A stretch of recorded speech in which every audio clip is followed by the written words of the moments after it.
Mesdames et messieurs, braves et honnêtes gens de Bécancour, nous vous invitons à accueillir M. Raymond Cormier, président de Patrimoine Bécancour.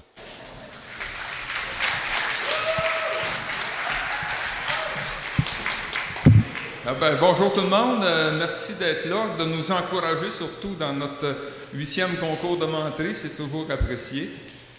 Donc moi j'ai quelques remerciements si vous voulez les entendre.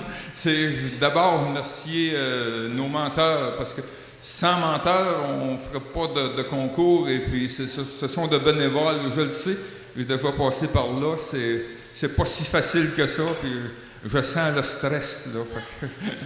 Donc, merci à nos menteurs. Merci également à notre présidente d'honneur, Madame Allard. Je pense qu'elle a fait une bonne présidente d'honneur parce qu'elle a parlé de nous beaucoup. J'ai même eu un journaliste là, de Séoul, en Corée du Sud, qui m'a appelé avant hier pour savoir... j'ai dit, comment c'est ça, vous savez ça? En tout cas. Merci, Madame Allard. Merci également... il faut le dire aussi, merci à nos commanditaires. Puis là, je vais prendre notre cahier souvenir. Vous avez des commanditaires qui nous ont payé des annonces là-dedans. Je pense que gardez-le puis toute l'année parce que vous pouvez encourager nos commerçants locaux. Ça vaut la peine. Vous avez de tout là-dedans, des dentistes, des chiropraticiens, des garages, on en a de toutes les panoplies de commanditaires. Donc, on les remercie énormément de nous encourager. Donc, je remercie également la Société acadienne Port-Royal parce qu'on s'est dit, on est à Saint-Grégoire, il faudrait bien faire un clin d'œil à la population d'origine acadienne de Saint-Grégoire. Donc, on a demandé la collaboration, et on l'a eu de grand cœur, la collaboration de la Société acadienne Port-Royal, qui nous ont aidés là, dans les sons, dans l'animation, tout ça. Donc, merci beaucoup. Et je vous remercie encore une fois d'être là. Maintenant, dans le déroulement de l'Assemblée, il va avoir on va demander à Mme Allard de venir nous faire un petit mot de bienvenue. Et ensuite, on va parler du concours Histoire et patrimoine de Bécancour, parce qu'on a un prix à remettre. Mais auparavant, j'inviterai Mme Allard à venir nous dire un mot.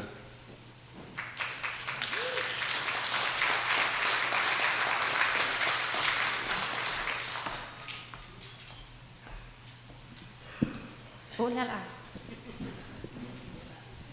Bonjour tout le monde. D'abord, je tiens à vous remercier, M. Cormier, de cette invitation, de m'avoir offert d'être à la présidence d'honneur cette année. C'est vraiment tout un honneur. Je salue mes collègues du conseil municipal, aujourd'hui Pascal, Jasmine, Marion qui sont avec moi. Merci d'être présents.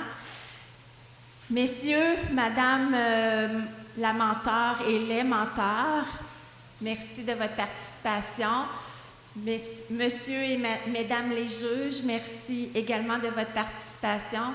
Donc, chers invités, c'est vraiment avec un immense plaisir et une bonne dose d'humour que je me tiens devant vous aujourd'hui en tant que présidente d'honneur de la 8e édition du concours de menterie de patrimoine Bécancour.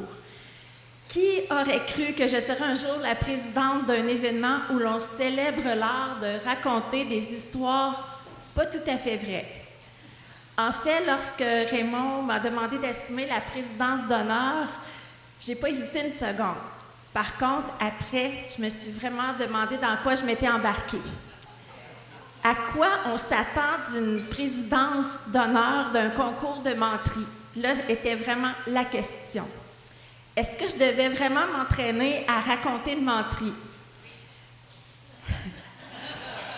Pourtant, tout le monde me connaît, sait très bien que je suis une fille sérieuse, puis on sait aussi que les fonctions de maire ou de mairesse, c'est du sérieux. Mais en y réfléchissant bien, j'ai eu vraiment une brillante idée. Pourquoi ne pas faire de cet événement un véritable événement international? J'ai donc profité de mes déplacements en France et en Corée du Sud pour convaincre mes homologues français et coréens de recevoir le concours de menterie de Bécancour. Rien de moins. Imaginez le rayonnement qui pourrait en découler pour Patrimoine Bécancour. Je me suis donc lancée dans une grande mission diplomatique. J'ai parlé de notre concours à Dunkerque, à Daejeon, à Séoul, pour faire connaître Patrimoine Bécancour à l'échelle mondiale.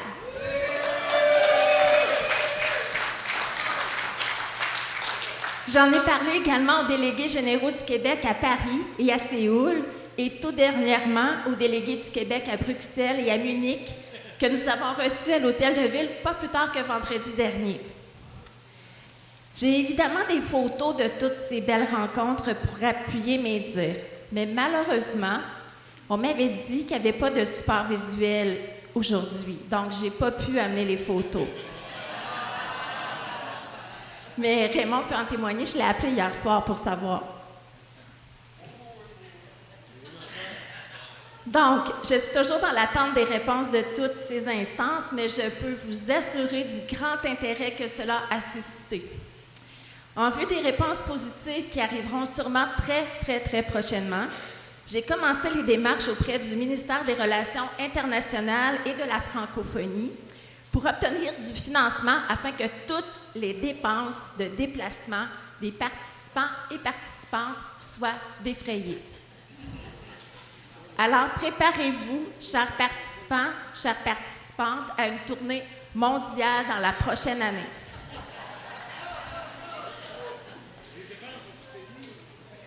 C'est ce que je souhaite, M. Pépin. Écoutez-le, M. Pépin.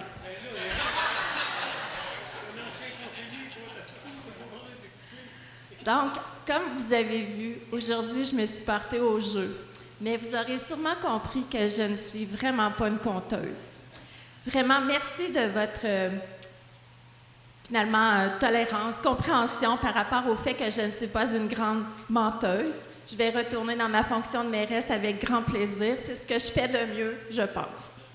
Mais au-delà des histoires presque vraies que nous entendrons tantôt, cet événement est crucial pour le financement de Patrimoine Bécancour. Chaque menterie qui sera racontée, chaque rire que nous partagerons contribuera à faire briller et à soutenir Patrimoine Bécancour. Alors, je vous invite tous à mentir avec panache et à faire de cet événement un succès retentissant. Merci et que la meilleure menteuse ou le meilleur menteur gagne. Bon après-midi.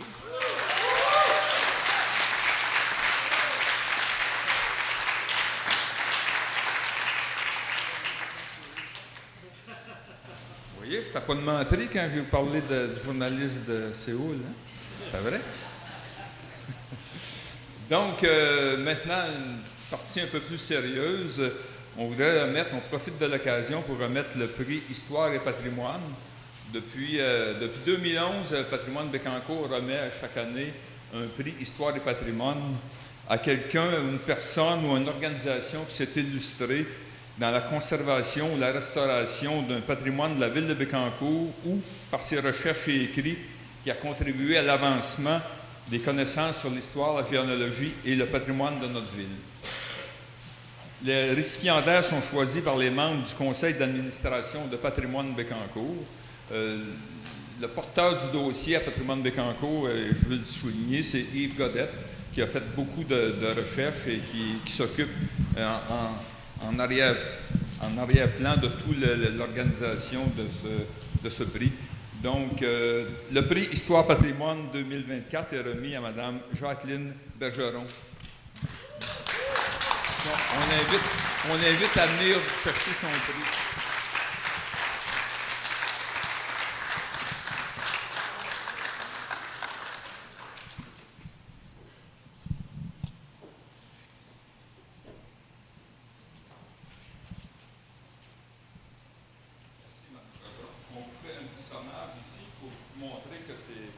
C'est vraiment sérieux. Dès la création en 1978 de la Société de généalogie de la Mauricie des Bois-Francs, Mme Bergeron en devenait membre. Ce fut le début d'une grande aventure et d'une passion qui se renouvela sans cesse jusqu'à aujourd'hui. Passionnée par l'histoire de son village natal de Saint-Grégoire, de ses habitants et de l'histoire de sa famille, elle entreprit de nombreuses recherches.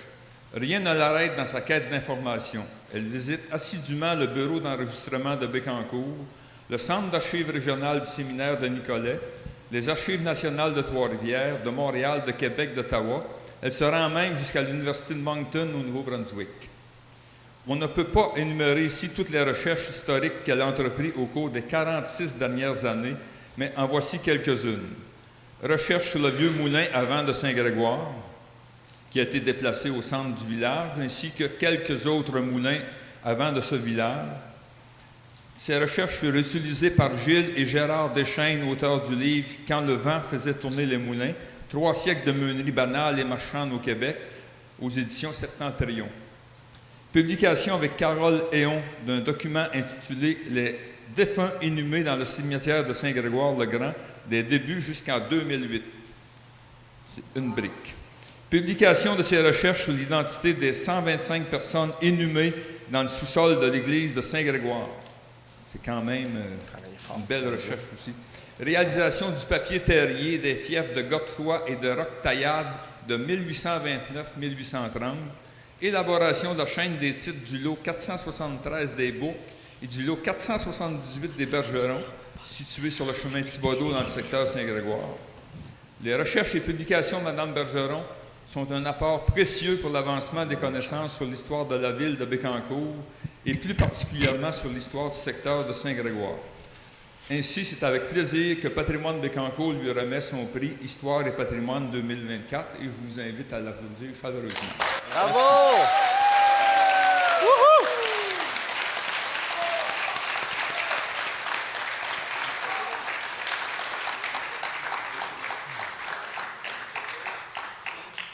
C'est quand même génial qu'on en ait ça. C'est beaucoup de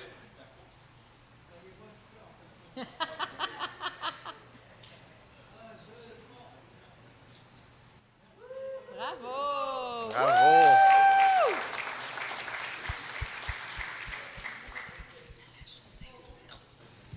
J'ai jamais parlé au micro.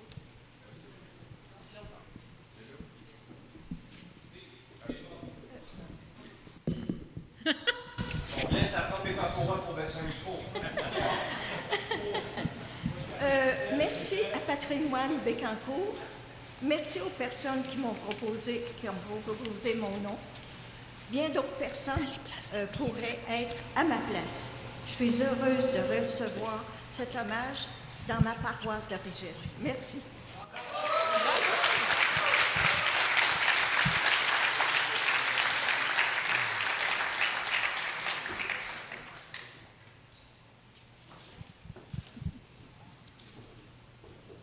Maintenant, on passe aux choses sérieuses. Je laisse la place aux 2 animateurs que je voudrais remercier également de la Société acadienne Port-Royal, Cynthia Nourry et Frédéric, qui se chargent de l'animation, je vous laisse à leur bon soin pour la suite des choses. Merci. Merci beaucoup, Raymond. Bon après-midi. Bon après-midi. Bienvenue à cette 8e édition du concours de menterie. Cynthia et moi, on est très heureux d'être là. Oui, 8e édition. Hein, on a la chance, moi et Fred, d'animer le concours là, depuis que Saint-Grégoire a été fondé par les Acadiens en 1802. Donc, ça nous fait vraiment plaisir d'être avec vous aujourd'hui encore. Exact. Vous allez voir, la menterie, ça garde jeune. Il y en a qui mentent mieux que d'autres, hein, ça paraît. Donc, quelques règles. Par curiosité, à main levée, qui de vous a déjà participé dans le public au concours de menterie? Oh, il y a quand même beaucoup de nouveaux, ça veut dire. Je vais prendre le temps de vous nommer quelles seront les règles du jeu auxquelles ils vont devoir se prêter. Mais avant, je laisse Cynthia vous parler moitié-moitié, bar et compagnie. Oui, donc comme vous l'avez vu à l'entrée, il y a un bar qui va être disponible là, pendant la pause et pendant la période de délibération des juges. C'est au profit de la Société acadienne Port-Royal. Donc, nous, on est basé à Saint-Grégoire. On opère, entre autres, le Moulin, la Petite École et des expositions. Donc, on vous invite à nous encourager de cette façon-là. Il y a des collations également. Et en plus des billets d'entrée, tous les profits du moitié-moitié vont aller à Patrimoine Bécancour. Donc, pendant la pause, gâtez-vous. Ce sera votre dernière occasion d'en acheter. On vous fera un petit rappel tout à l'heure. Comptez sur nous. Donc, les règles de ce concours. C'est un concours de menterie. Donc, nos invités vont devoir raconter une histoire vraisemblable, mais qui va vous paraître incroyable. Ensuite de ça, parmi les autres règles que je ne connais pas par cœur.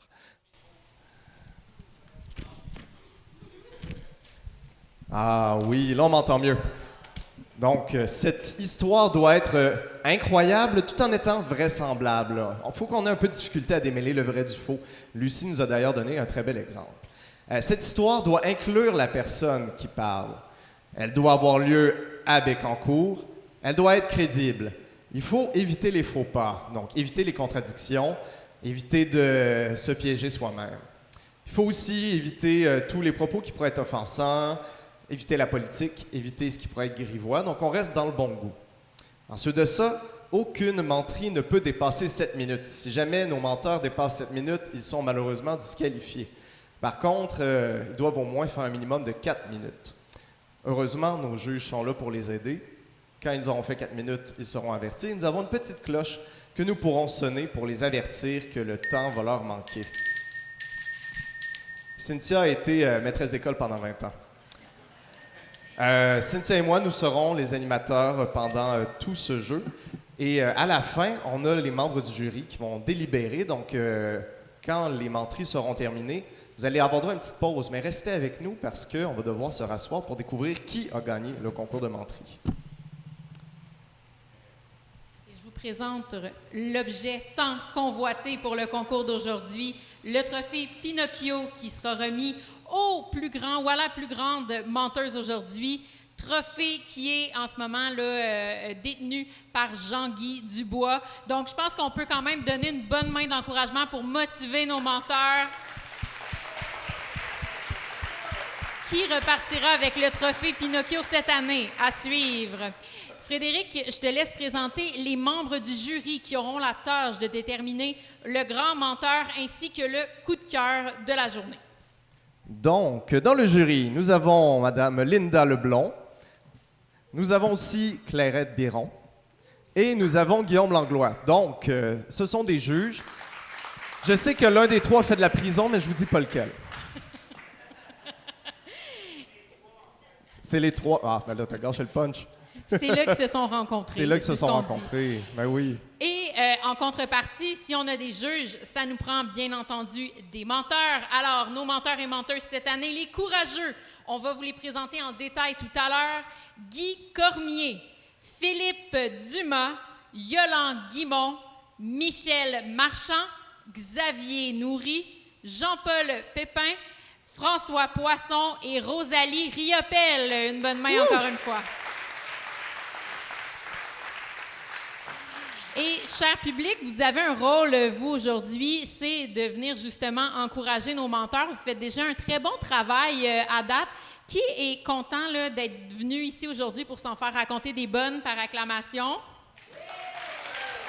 Yes!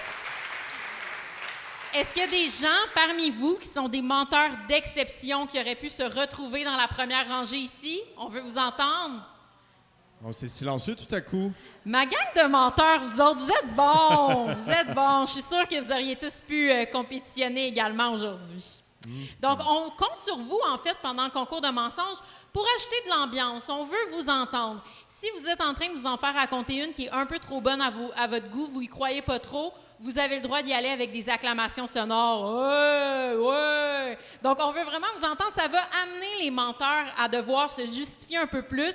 Par contre, on les interrompt pas dans leur menterie et on n'est pas dans un show d'humour non plus. On leur lance pas là, toutes sortes de commentaires, mais soyez là pour les soutenir. Ça va donner de l'énergie également à leurs mensonges. Et gardez vos questions pour après leur présentation. Donc, pour ajouter un peu de suspense à tout ça, l'ordre de passage de nos 8 menteurs n'est pas encore connu.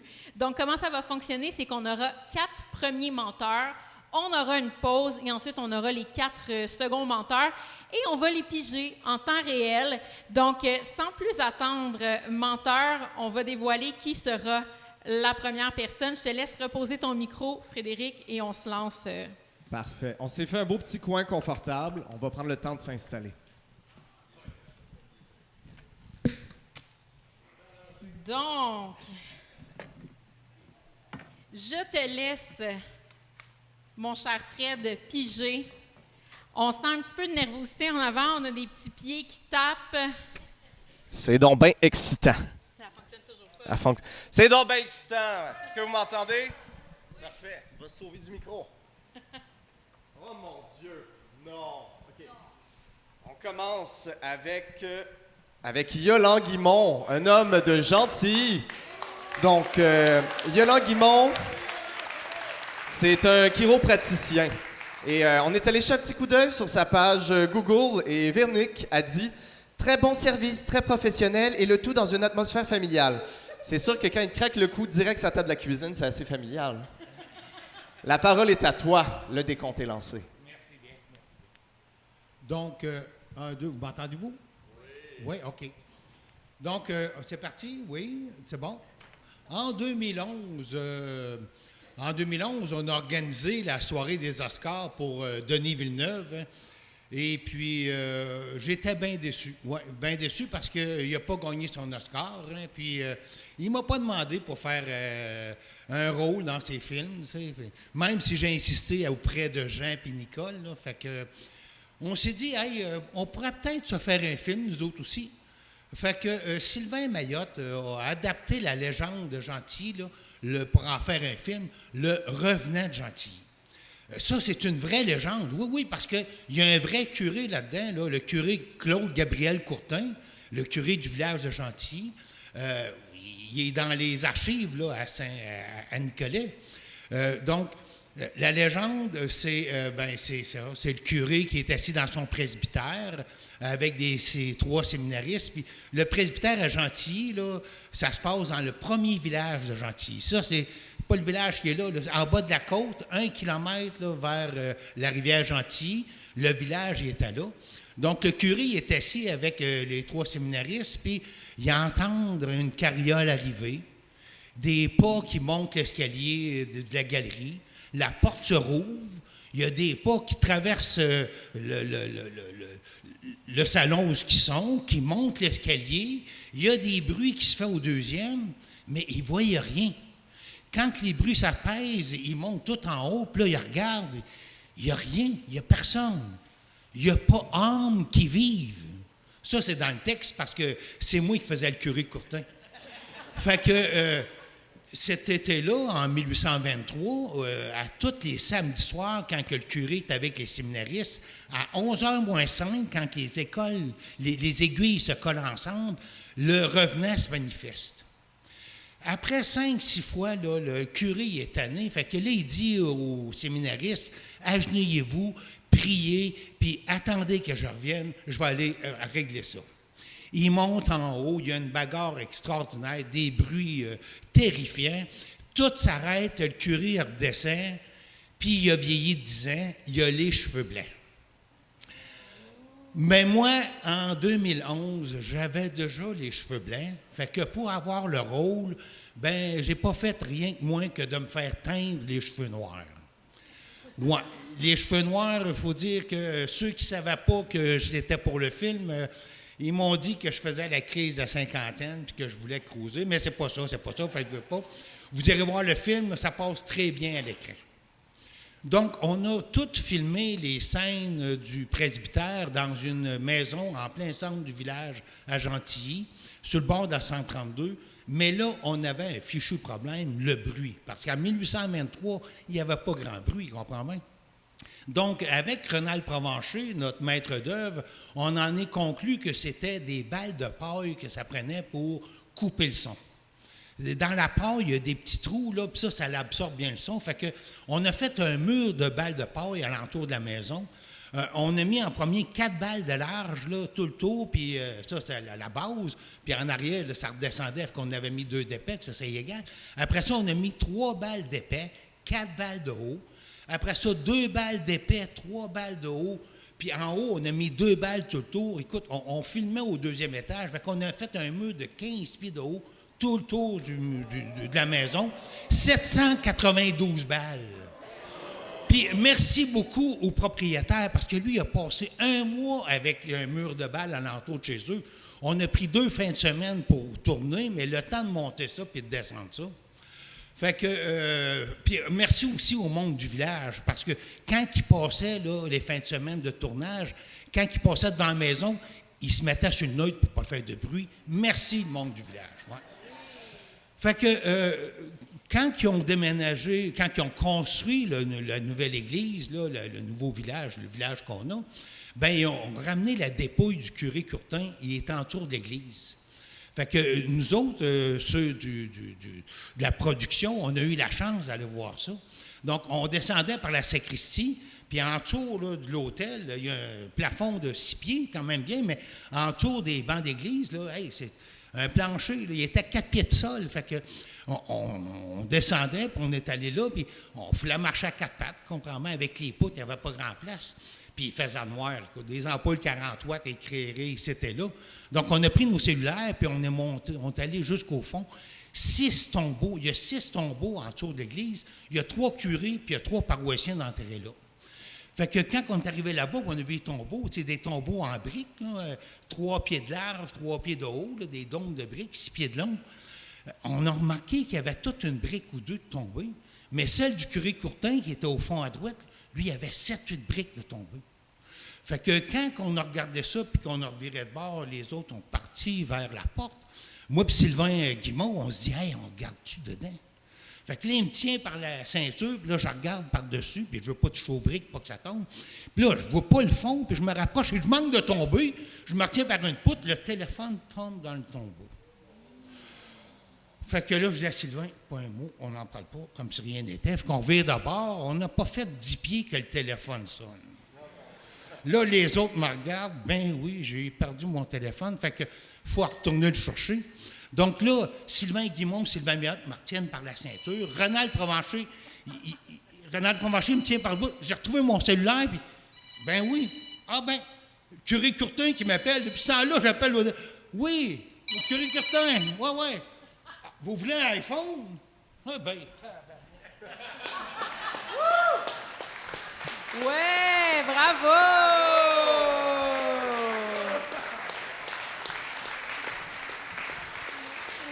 Une excellente histoire pour notre briseur de glace et je confirme qu'il est dans les temps. Bravo!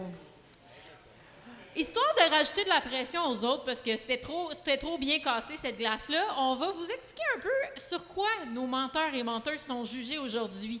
Donc, l'aisance et la prestance, bien entendu, très important pour un bon menteur, l'originalité et la cohérence, le vocabulaire respecté, donc on a parlé des règlements tantôt, et également le lien avec la crédibilité de Bécancour. Donc, je pense que pour M. Guimond, c'était un sans faute. Félicitations. Mais bon, on va pas en rester là. On a d'autres menteurs qui ont des histoires à nous raconter. Cynthia, je t'invite à plonger la main dans le bol et à découvrir qui sera notre prochain à monter sur scène. Oh là là là là, il y a du petit monde qui va être content. Michel Marchand! On l'accueille!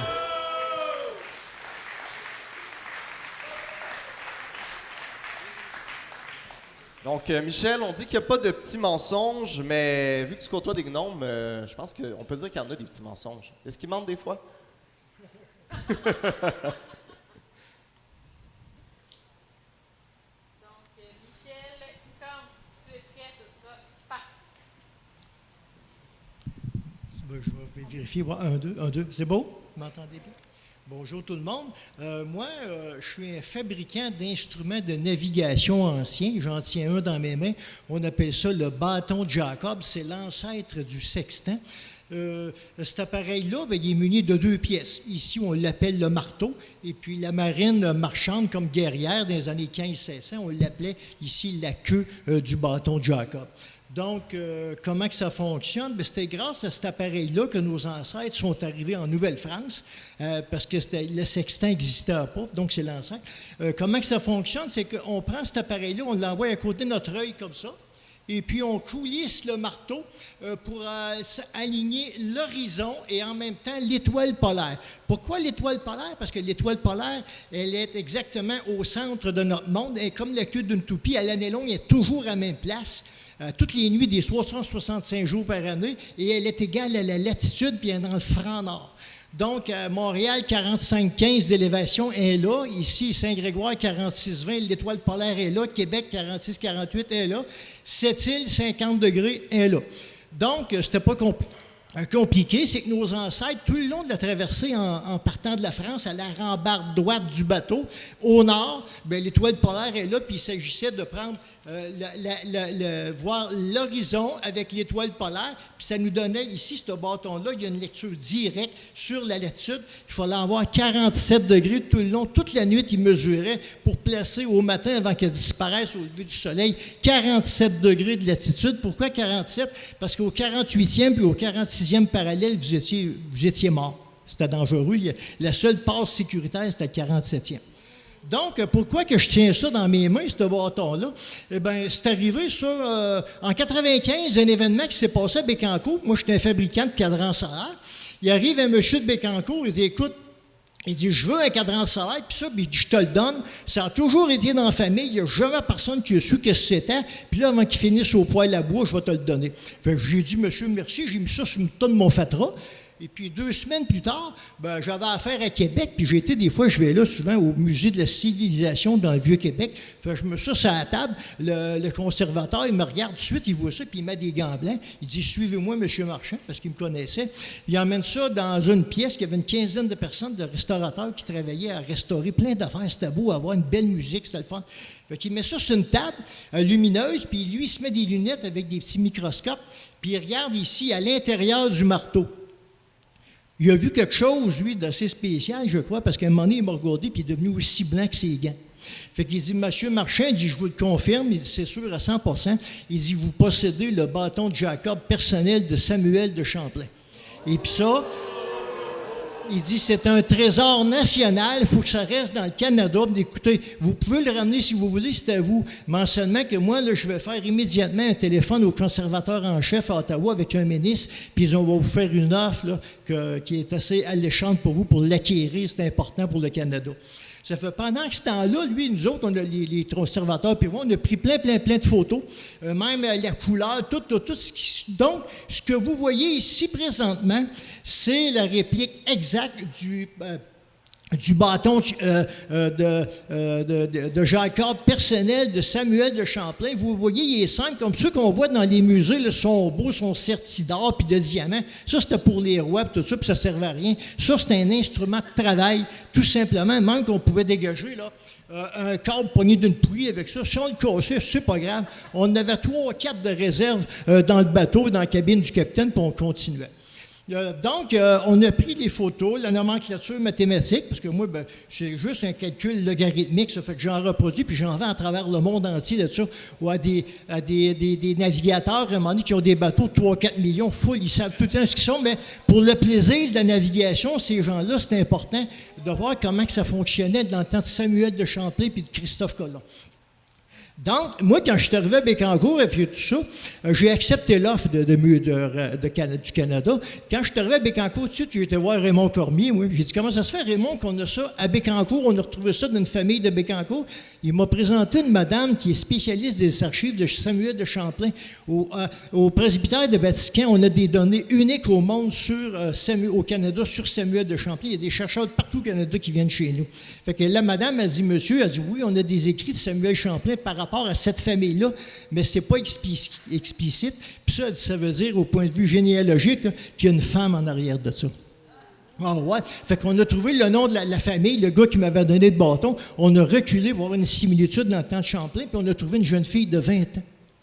Fait que là, moi, je le sais, ce qui est arrivé, moi, vous compter mon interprétation, c'est que cette jeune fille-là, un jour, là, elle était veillée avec ses copines à Trois-Rivières, puis elle a rencontré Samuel de Champlain. Puis, je veux dire, ils se sont trouvés pas pires. Et puis là, à un moment donné, Samuel, lui, pour en mettre un peu, la conquérir, il a montré comment ses aventures, comment il traversait l'océan, puis surtout la manipulation du bâton de Jacob, jusqu'à temps qu'elle a dit, écoute, Samuel, elle dit, moi, j'aimerais ça voir ton bâton.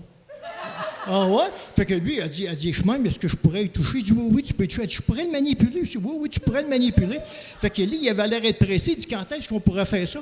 Ben là, elle dit, la semaine prochaine, samedi prochain, mes parents, moi, ils vont veiller chez les voisins. Ils reviendront pas avant minuit. Puis elle dit, il a fait un petit croquis d'où ce qu'elle restait. Fait que lui, il est arrivé là, puis il avait enroulé ça d'une toile. Puis tout de suite, quand il a déroulé ça, tout de suite, elle était surprise. Mon Dieu, c'est donc bien long, cette affaire-là. Elle a dit, oui, il était content. Fait que... là, elle, qu'est-ce qu'elle a fait? À un moment donné, lui, Samuel, avant, à un moment donné, en mer, des fois, quand ça bloque, parce que c'est assez serré, on met un petit lubrifiant dedans. Fait qu'il a mis sa queue dedans, comme ça. Puis là, ça coulissait, c'était bien correct. Là. Fait que lui, là, à un moment donné, elle a mis sa main là-dessus pour l'essayer. Puis là, elle a commencé à faire le mouvement de va-et-vient, mais il trouvait qu'elle allait un petit peu trop vite. Fait que là, il l'a pris par la taille, comme ça. Puis là, à un moment donné, il a mis sa main sur la sienne, puis pour avoir un mouvement régulier. Là. Fait que, à un moment donné, il a réussi à la mettre. Elle a réussi à mettre l'étoile polaire avec l'horizon, ici, qui était vis-à-vis Champlain. Là. Et puis là, à un moment donné, elle a regardé, il a pris une chandelle pour voir la lecture de la latitude. Puis là, c'était 46-10. Ah, ben là, elle a tout compris comment que ça fonctionnait, ça, ce bâton-là. Fait qu'elle était bien contente. Puis là, à savoir pourquoi que lui, il a oublié son bâton-là. Là, je suis pas sûr, mais j'ai ma petite idée. Puis à un moment donné, je vous le raconterai une prochaine coup. Mesdames et messieurs, je vous remercie. Bravo!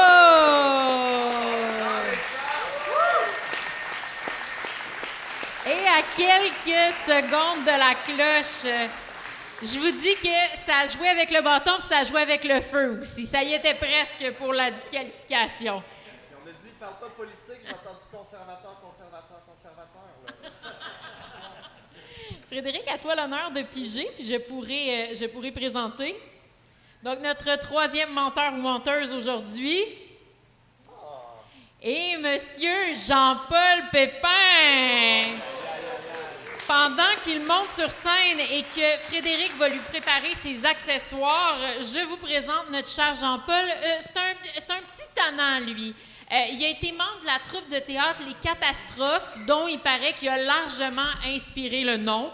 Et d'ailleurs, il a aussi longtemps, parlant de catastrophes, travaillé à Gentilly 1 et on dit qu'il en connaît les plus sombres secrets. Son principal défi aujourd'hui, c'est d'éviter la disqualification parce que ça lui est déjà arrivé dans le passé. Donc, on souhaite la meilleure des chances à Jean-Paul. Bonjour. Ce que je vais faire aujourd'hui, c'est de rectifier l'histoire. Il est arrivé que vous direz qu'à partir de va virer la pancarte. L'autre bord, les accessoires font partie du musée de G1 qui m'avait interdit de fouiller dans le musée parce que j'ai été barré pendant 50 ans à l'Hydro-Québec parce que je savais des choses que je veux vous dévoiler. Alors, j'ai intitulé mon histoire non pas le Watergate, mais le Barbot Gate. Et vous allez comprendre pourquoi.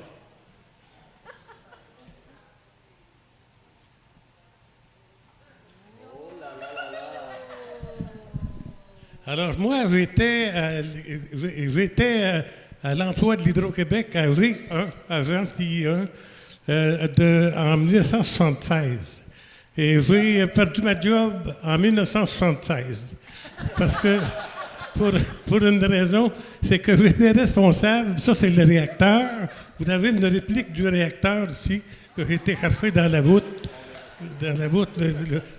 Ça, c'est la copie du réacteur qui a servi à l'enquête pour me condamner de 50 ans d'histoire de silence, qui se termine mardi passé. Pour ça, j'ai été chez ça. Alors, donc, on continue. Là, vous avez le réacteur, puis le réacteur, lui, ça sert à faire de la vapeur avec l'eau qui arrive du fleuve. Puis là, c'est un dessin qu'on avait fait là, lors de l'enquête. Pour ça que dans ce temps-là, le monde n'était pas bien sur lui. On rentrait avec un secondaire 3 à V1. Et puis là, c'est relié au bâtiment de service. Puis le bâtiment de service, mais il était un étage, c'était l'administration. Le deuxième étage, c'était l'édifice qui servait au carnaval de Gentilly. Parce que le carnaval de Gentilly, c'était puissant. Et puis le bonhomme carnaval, je soupçonne, j'ai entendu parler, qui siégeait sur le conseil d'administration d'Hydro-Québec. Bien ça, c'est pas. Alors, ce qui est arrivé, c'est qu'à un moment donné, il est arrivé un incident que... Il marche-tu, là? Ouais, il est arrivé un incident, c'est que le réacteur a été embourbé de déchets. Et puis, pour l'embourber de déchets, bien, lorsque l'eau rentrait dans le réacteur, il y avait un gars qui était, lui, attitré à charrier les carottes radioactives pour aller mener ça dans le réacteur. Puis, en passant devant le canal, les 6 carottes radioactives qui ont tombé dans le canal. Alors ça a déclenché une alerte épouvantable. Et les poissons qui rentraient en même temps que l'eau rentrait sur un tablier troué.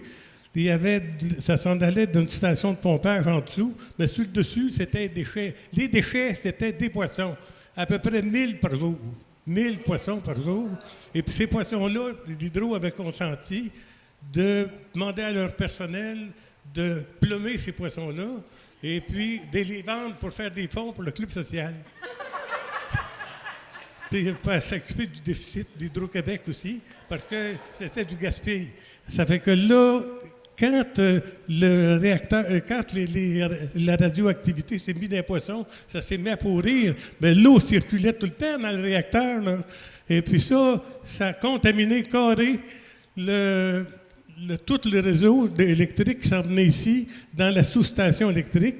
Et puis, ça a fait un ravage complet dans la province de Québec, assez qu'on a eu des téléphones, des monteurs d'acier, des monteurs de ligne qui disaient qu'on n'est plus capable. On n'est plus capable de poser nos fils. Ça sent il avait dit le calvaire, lui, mais ça sentait le poisson. Et puis, même, il y avait au motel des Étoiles, il a dit, moi, j'ai des jeunes mariés ici, là. Puis ça cogne à la porte, ça sent le diable par la douche. Et les couples disent que ça goûtait pas la même affaire que la veille. Ça fait que là, c'était pollué. Alors moi, j'étais... Quand l'Hydro a dit, on va faire une commission d'enquête, et puis on va dire que c'est une erreur technique. Il dit, moi, non, je ne suis pas capable de dire ça. Alors, ils m'ont suspendu pendant 50 ans. Pas de droit de sortir ce qu'il avait sorti de ce meeting-là. Et aujourd'hui, je peux vous en parler. Alors, c'est pas une erreur technique qu'il y a eu, c'est une erreur humaine. Alors, pour que je m'en aille dans le paradis éventuellement, puis que mes ancêtres soient fiers de moi, je veux absolument que vous soyez coupable de cette infraction-là, et je suis prête, s'il y a de la police dans... Venez me chercher, je suis coupable d'avoir fermé la centrale nucléaire G1. Et c'est pas une erreur technique, c'est moi, une erreur humaine. L'honnêteté, ça paye. Bravo! Félicitations. En plus, cette année, il a été très conservateur dans le temps. Donc, félicitations. On a une prestation de maître ici. Et donc, vous savez que ça jase pour le concours de mensonges de patrimoine Bécancour. Il y a eu des mécontents ce matin parce qu'à la radio, au 95, on était déjà en train de faire des prédictions pour savoir qui allait gagner aujourd'hui. Ça n'a pas plu à tout le monde. Donc, apparemment que M. Cormier et M. Dumas auraient de très bonnes chances. Donc, les autres menteurs, je vous invite à faire mentir les prédictions du 95 si ça ne fait pas votre affaire. Donc, Frédéric, à toi l'honneur de présenter le prochain participant. Et notre prochain participant, on dirait que c'est thématique avec ce qu'on vient d'entendre, une histoire de poisson. François Poisson, mesdames et messieurs. On le connaît, c'est un homme de théâtre. Il passe beaucoup de temps à l'école de police. Non, c'est un retraité de l'école de police. Un ancien criminel notoire de 9 à 5 seulement. Criminel, témoin, suspect, tout ça. Puis, bonjour. Vas-y. Ben, en fait, attends, je voulais le dire, tu es un des fondateurs du concours en 2015. En fait, j'ai commencé à animer l'année d'après. 2015. Ben, je retire ce que j'ai dit. Ouais, c'est correct. Pas de traitement de faveur. Vas-y. Bonjour. Alors, François Poisson, moi, je suis le descendant des seigneurs de Gentilly. Sauf le premier, Michel Pelletier de la Prade. Alors, mais lui, à part d'avoir le mérite d'avoir unifié les terres qui ont formé la seigneurie de Gentilly, il a aussi épousé Jacqueline Chambois, qui est la veuve de Jean Poisson, l'ancêtre de tous les poissons au Québec. Alors, c'est à cause de ça que le fils de Jean Poisson et de Jacqueline Chambois, François, est devenu le deuxième seigneur de Gentilly, et par la suite, son fils et son petit-fils, qui avaient tous en commun de s'appeler François Poisson. Donc, 3 seigneurs de Gentilly Poisson, François Poisson. Et à un moment donné, je m'en vais au Moulin Michel, et là, il y a l'historien René Baudouin qui s'apprête à présenter une conférence. Il est costumé, il se lève, il dit « Bonjour, je suis François Poisson. » J'ai dit « Un instant, c'est moi. » On a tiré ça au clair, ça a bien été. Et puis, j'aurais aimé pouvoir vous dire que je descendais des 3 seigneurs François Poisson. Malheureusement, le 3e, c'était à une époque où on avait commencé à subdiviser les terres à cause des familles nombreuses. Donc, il y avait un seigneur principal, François Poisson, et des co-seigneurs. Alors, mon ancêtre dans cette génération-là, c'est Pierre-Antoine, le 2e frère de François, le seigneur principal. Donc, ça aurait été mentir de vous dire que je descendais de tous les seigneurs Poisson de Gentilly. Et comme je ne suis pas un menteur, je n'irai pas là. Oh! Alors, aujourd'hui, là, je vais vous parler du 2e seigneur Poisson de Gentilly qui avait marié Élisabeth Dizy, mon arrière-grand-mère. Alors, lui, ce François Poisson-là, a été seigneur pendant 21 ans.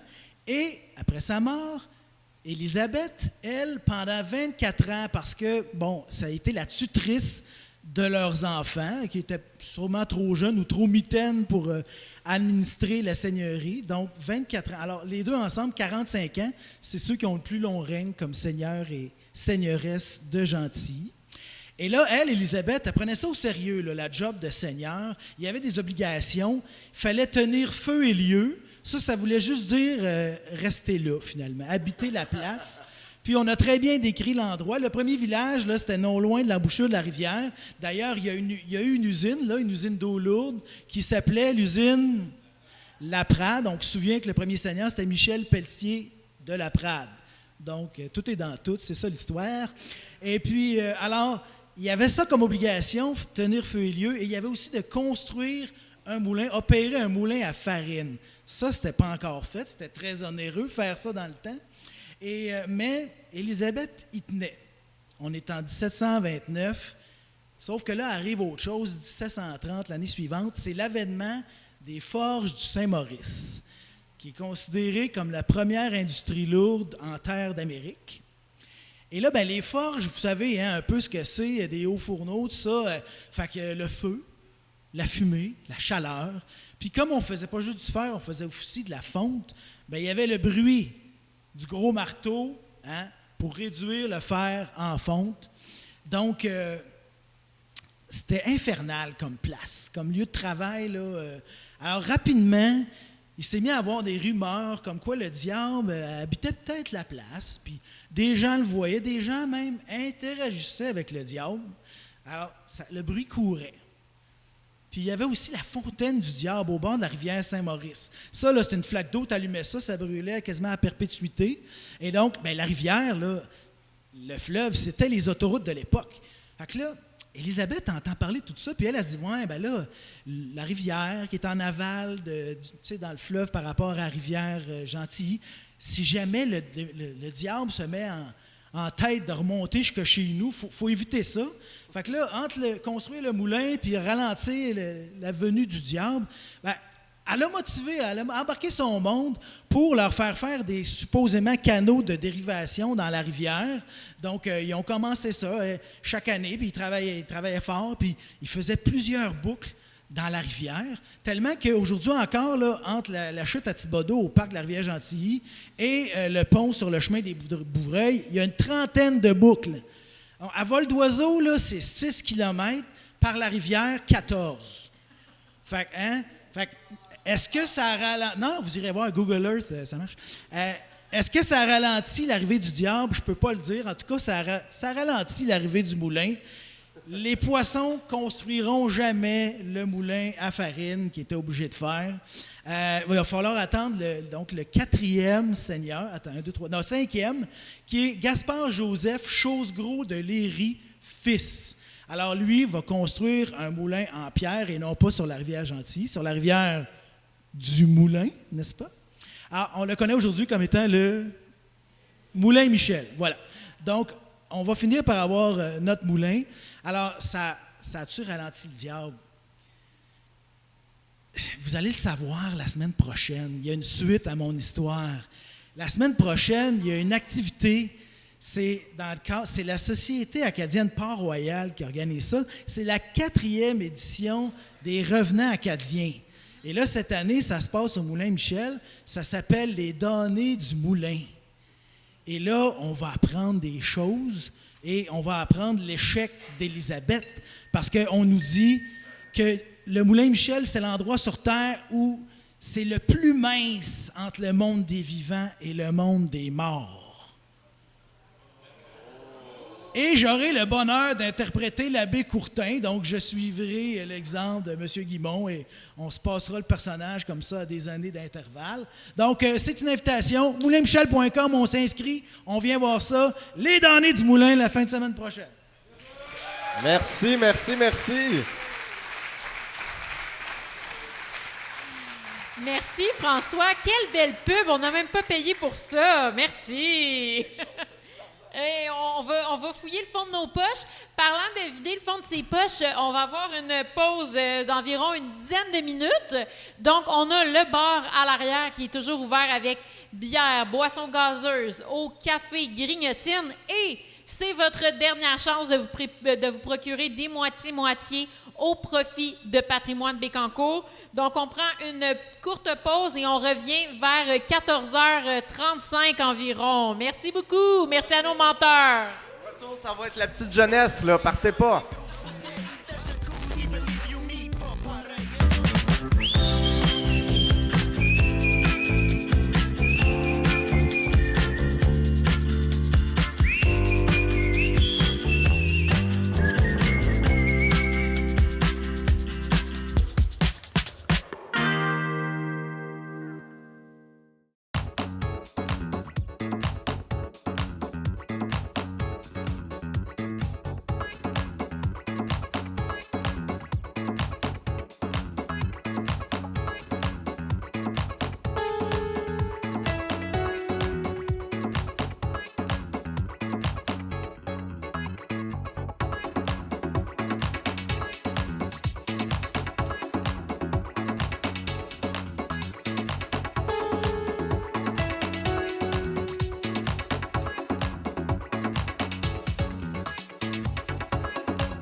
bébé, elle n'en voulait pas, voulait se faire emporter d'être là. Il voulait pas lâcher, a pris un avocat pour pouvoir y régler son cas. C'est la malade de Sandal et Gandhi qui se malade à grandeur du pays. Il avait bien tenté d'y mettre du plomb dans la tête, a voulu y brasser la crainte. Quand elle a menacé de vomir son embryon, il a crissé une injonction. C'est la balade de Sandal et Gandhi qui se balade à grandeur du pays. Il faut que tu aies tes parts ou ben moyen-âgeux à pisser du la par la queue. À vouloir à tout prix faire jaillir sa crème jusque dans l'île de la Cour suprême. C'est la balade de Sandal et Gandhi qui se balade à grandeur du pays. Quand je vois toute la morale s'enfariner là-dedans avec sa queue de cheval au vent, qui prouve et qui radote, je me dis que le monde est bête. De quoi se mettre une capote sans tête. C'est la balade de Sandal et Gandhi qui se balade à grandeur du pays. Comme si c'était bien mieux de sauvegarder un fœtus pour faire un malheureux de plus. Comme si les femmes savaient plus quoi faire de leur corps quand l'innocence le grimpe à bord. C'est la balade de Sandal et Gandhi qui se balade à grandeur du pays.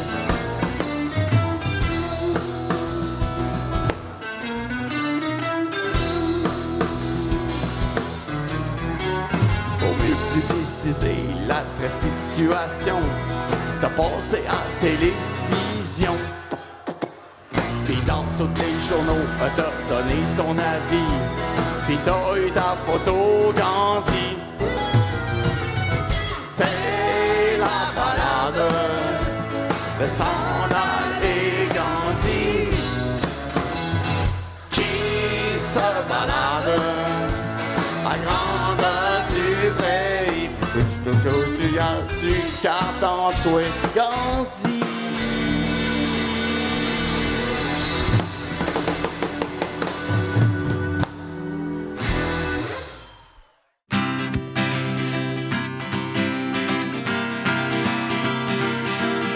Bonjour, bonjour, comment ça va? Je vous attends et croyez-moi, c'est fête aujourd'hui dans mon cœur. Bonjour les filles! Salut les gars! Ah, quel tourment ce fut pour moi d'attendre ce jour de bonheur. Nous chanterons sans nous lasser et nous danserons, et garçons. Oh, oh, oh, oh, bonjour, bonjour. Et dites-moi, reviendrez-vous demain chez moi, rigoler sous un ciel meilleur? Vous êtes en forme? Wouh! Bonjour, bonjour, comment ça va? Je vous attends et croyez-moi, c'est fête aujourd'hui dans mon cœur. Bonjour les filles! Salut les gars! Ah, quel tourment ce fut pour moi d'attendre ce jour de bonheur. Nous chanterons sans nous lasser et nous danserons, filles et garçons. Oh, oh, oh, oh, bonjour, bonjour. Et dites-moi, reviendrez-vous demain chez moi, rigoler sous un ciel meilleur? Bonjour!